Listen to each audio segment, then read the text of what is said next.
বুকের উপরে ভারী পাথর চাপিয়ে দিয়েছে।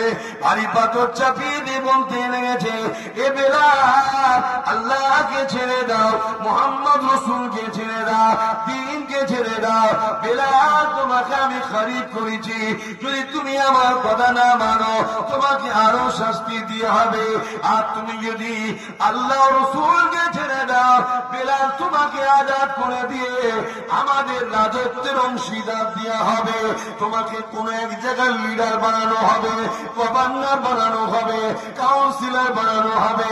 যে ভাষাগুলো আপনারা বুঝবে এই দায়িত্ব তোমাকে দেওয়া হবে।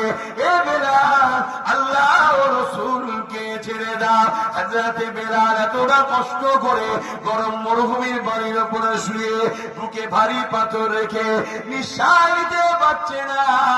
এই অবস্থা তো বেলালের জবান দিয়ে বেরোতে লেগেছে, এ আমার মনি, উমাইয়া শুনে রেখে দাও, আমি জান দিয়ে পছন্দ করি, আল্লাহ ও রসুলকে ছাড়তে পছন্দ করি না।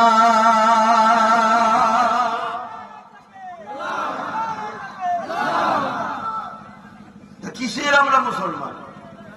যে আমরা গরম একটু কষ্ট হয় হোক, একটু কারবার বন্ধ হয় হোক, একবেলা ইনকাম হবে না হোক, রোজ তো মাহফিল হচ্ছে না, যা একটু মাহফিলে